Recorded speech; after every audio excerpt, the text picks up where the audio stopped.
I wasn't a big fan of Halloween. By the time I was 18, it was more about hanging out with friends than dressing up or trick-or-treating. That year, my friends Derek, Lindsay, and I decided to head to a Halloween party way out in the countryside, the kind of place where streetlights and neighbors don't exist, just miles of winding roads and thick woods.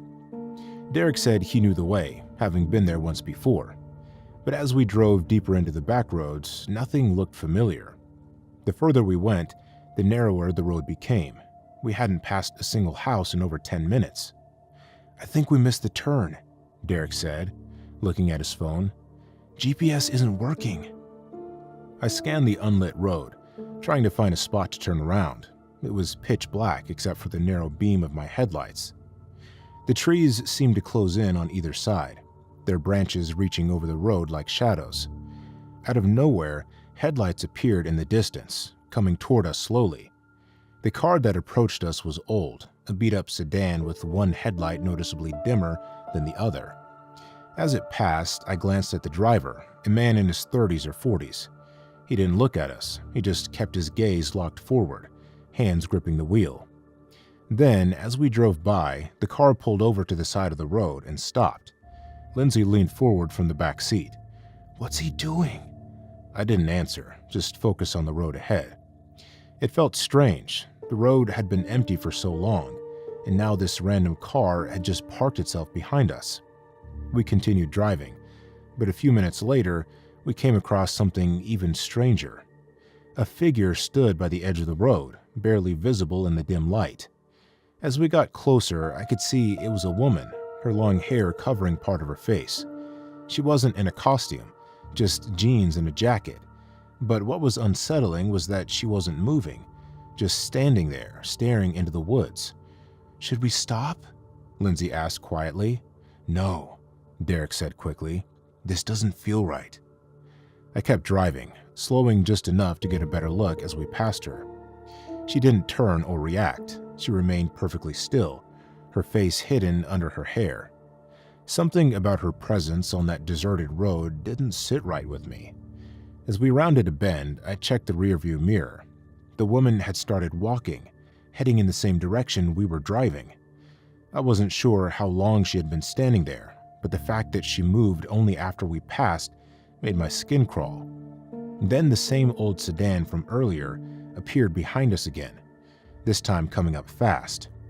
I realized the driver wasn't interested in just passing by. He was following us. "He's back," Derek said, noticing the car. "Why would he be out here?" I pressed the gas, not wanting to find out. The road was winding, but I couldn't slow down. The car behind us stuck close, its headlights bright in my mirror. It wasn't backing off. The silence in the car was thick. None of us knew what this guy wanted, and we were too far out for any kind of help. We hadn't passed another car or house in miles. The only thing around us was trees and more trees. Up ahead, the road split in two. Without thinking, I took the right fork, tires kicking up dust as we veered off the main path. The sedan hesitated for a moment at the fork, then came after us again. Whoever was driving wasn't giving up. "Faster," Derek said quietly, his eyes fixed on the car behind us. The road narrowed even more, barely wide enough for two cars. I pushed the car as fast as I dared, trying to keep control around the sharp bends. There was no way this guy should have been able to keep up on this kind of road, but every time I checked the mirror, his headlights were still there, not losing ground. Ahead of us, the road dipped and curved sharply, and I took the turn hard, nearly skidding off the edge. The sedan stayed on us, almost like it was glued to our bumper. It was too close for comfort, and I didn't know what this guy's plan was, but I wasn't about to find out. We suddenly hit a gravel road, and the tires crunched under us as we flew down the path. Dust clouded the air, and for a brief moment, I lost sight of the car behind us. When I looked back again, the headlights were gone. The sedan had stopped following us. We slowed down, easing into a more open area where the trees thinned out. The gravel road dead-ended in a small clearing surrounded by more woods. None of us spoke right away. I turned the car around, keeping an eye on the road behind us. It was quiet now, but the tension lingered. We retraced our way back toward the main road, expecting to see the old sedan lurking somewhere, but it was gone. We drove back to town in silence. When we finally reached a neighborhood with streetlights, the feeling of relief was overwhelming, but the questions remained. Who was that man? What was he doing following us in the middle of nowhere? And why had that woman been standing by the road without moving? We never found answers. The party didn't seem so important anymore, and we headed home instead. That Halloween night stuck with me, not because of ghosts or costumes, but because of the real fear of what people are capable of. Now, every time I drive down a dark road, I can't help but wonder if I'll see that car again. Maybe next time, the driver won't stop following.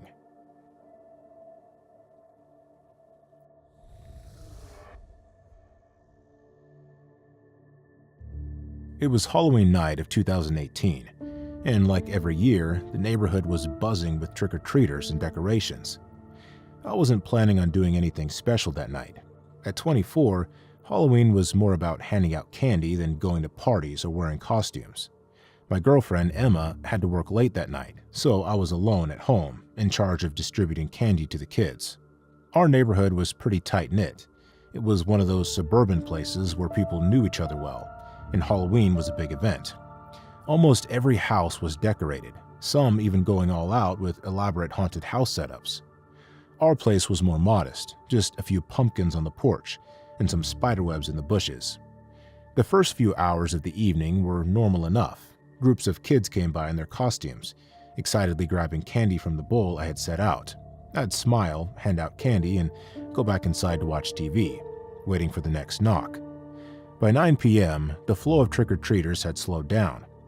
Most of the little kids had gone home, and I figured it wouldn't be long before I could turn off the porch light and call it a night. That's when I got the first knock that felt off. I opened the door expecting a group of teenagers, but instead, there was just one person standing on the porch. He wasn't wearing a costume, just a black hoodie with the hood pulled low over his face. He was tall, probably in his late 20s or early 30s, and there was something about the way he stood there that made me uneasy. His hands were in his pockets, and he didn't have a trick-or-treat bag. I hesitated for a second before speaking. "Can I help you?"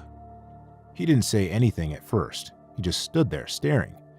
I could barely see his face under the hood, but I could feel his eyes on me. "Trick-or-treat?" I asked, trying to keep my voice light.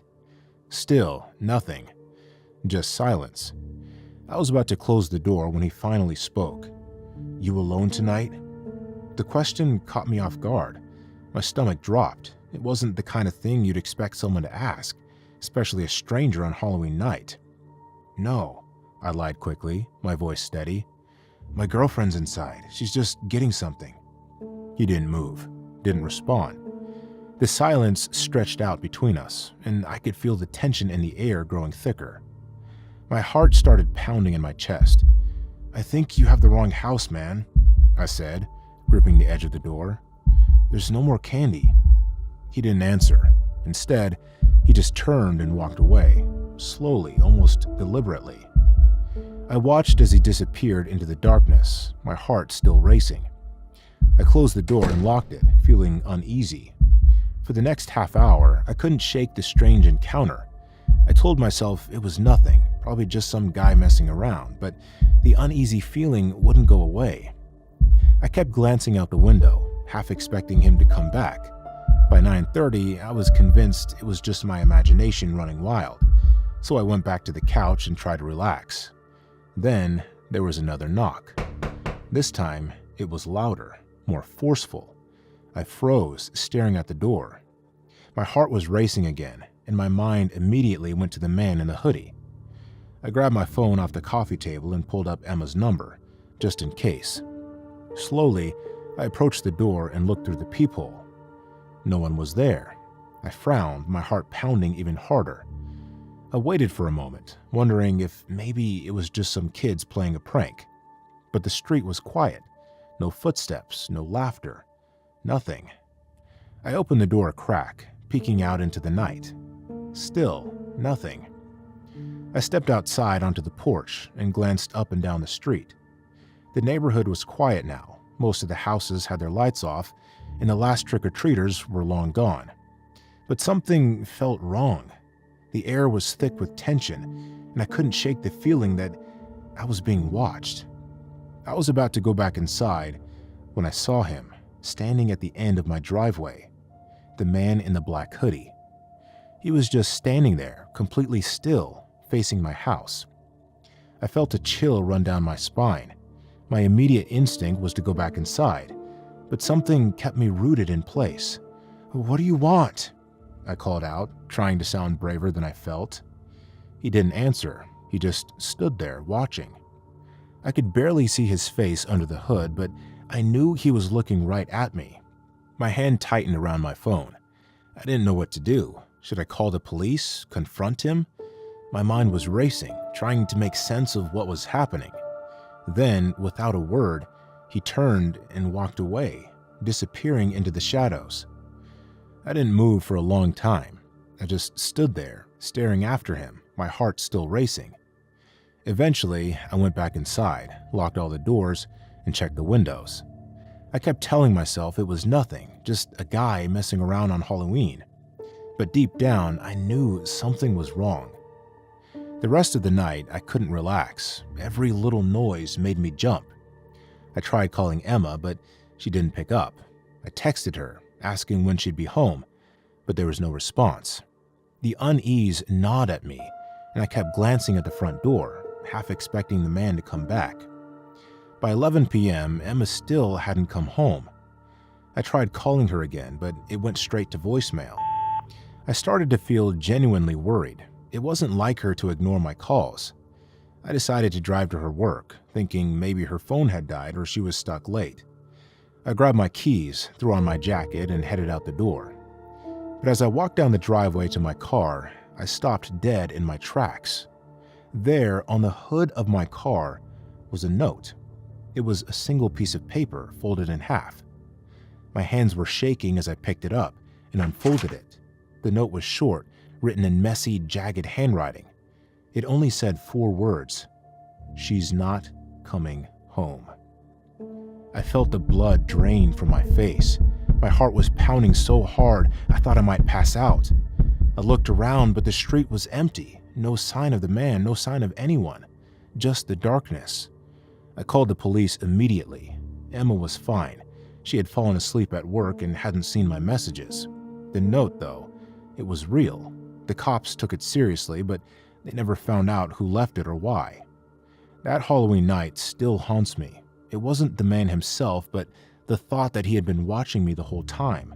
Watching, waiting, knowing exactly when to strike fear. I don't know what his intentions were, and I'm not sure I ever want to find out. Every year since, I can't help but wonder if he's still out there, watching, waiting for the next Halloween.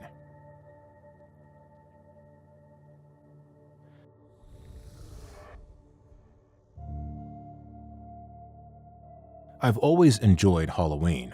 The spooky decorations, the chill in the air, and the eerie vibe make the night feel special. But after what happened a few years ago, I've come to dread it. This story doesn't involve ghosts or demons, just real-life fear that I wish I could forget. It was Halloween night in 2019. I was 22 at the time, and like most people my age, I wasn't really into trick-or-treating anymore. But since I still lived at home with my parents in a quiet suburban neighborhood, I'd help out by handing out candy to the local kids. We lived in a small town in the Midwest, the kind of place where everyone knew everyone, and Halloween was one of the few nights when the streets actually felt busy. That particular Halloween, my parents were out at a friend's party, so I was home alone. I had a few friends planning to come over later to hang out, but until then it was just me, a few bags of candy, and a bowl by the door. I was sitting on the couch watching a movie, occasionally pausing to answer the door for groups of kids. By around 9 p.m., things had slowed down. The little kids were all home by now, and it was mostly just older teens roaming the streets in cheap costumes. It was around this time that the night took a strange turn. I had just paused my movie to grab something from the kitchen when I heard the sound of footsteps outside. They were heavy, not like the quick, playful running of kids, more deliberate. I looked through the peephole, expecting to see a couple of teens, but instead there was just one person, a man standing on my porch. He wasn't in a costume, just wearing dark clothes and a baseball cap pulled low over his head. He wasn't holding a trick-or-treat bag either, which immediately struck me as odd. I hesitated for a moment, wondering if I should even answer the door. But he knocked again, this time louder and more insistent. I told myself I was overthinking it and opened the door just a crack. "Can I help you?" I asked, keeping my voice casual. The man didn't say anything right away. He just stood there, staring at me from under his cap. I could barely see his eyes. After what felt like way too long, he finally spoke. "Is this 108 River Street?" I nodded, though something about his voice made my skin crawl. It was flat, like he didn't care about the answer. "Yeah," I said, my hand tightening on the door. "Why?" He paused again, then slowly looked over his shoulder, as if checking to see if anyone was around. "I'm supposed to meet someone here," he said finally, still not making eye contact. "Is Alex home?" I frowned. I didn't know anyone named Alex. I glanced at the house number above the door, thinking maybe he had the wrong address, but it was clearly marked. "No, you've got the wrong house," I said, starting to close the door. "No Alex here." But before I could shut it completely, the man took a step forward, pushing the door back slightly. "Are you sure?" he asked, his voice a little more urgent now. "He said 108 River Street." Now my heart was racing. I tried to stay calm, but something was definitely off. I didn't want to engage with this guy any longer than I had to, so I kept my response short. "Yeah, I'm sure. Good luck finding him." With that, I pushed the door closed and locked it, my hands shaking slightly. I stood there for a moment, listening, but I didn't hear him leave. I went back to the peephole, but he was still there, standing on my porch. He wasn't knocking anymore, just standing completely still. After a minute, he finally turned and walked away, disappearing down the street. I waited until he was out of sight before letting out a breath I hadn't realized I was holding. I thought that was the end of it, but I couldn't shake the feeling that something wasn't right. I tried to go back to my movie, but I kept glancing at the window, feeling on edge. 30 minutes later, my friends arrived. I told them about the guy, but they just shrugged it off, saying it was probably a prank or a drunk guy who got the wrong house. I wanted to believe that, so I pushed it to the back of my mind. We were hanging out in the living room when one of my friends, Jess, asked if she could smoke on the back porch. I told her sure, and she stepped outside. Not 2 minutes later, she came back in, her face pale. "There's someone out there," she whispered, her eyes wide. I shot up from the couch, my heart pounding again. "What do you mean?" "I saw someone standing at the edge of the yard," she said, her voice shaky. "I think it was a guy in a baseball cap." I felt a wave of dread wash over me.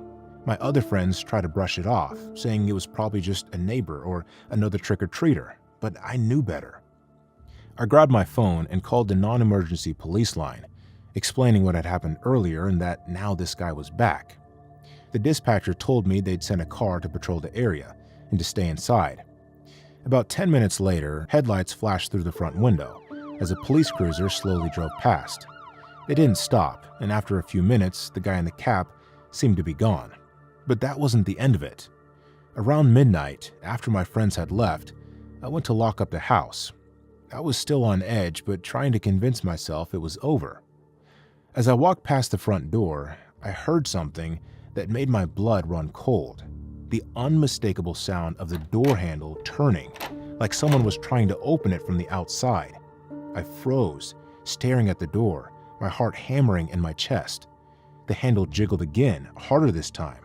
Then I heard a quiet, raspy voice through the door. "Alex, I know you're in there."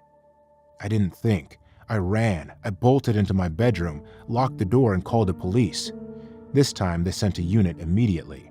The officers searched the yard and the surrounding area, but didn't find anyone. They stayed parked outside for the rest of the night, but I didn't sleep.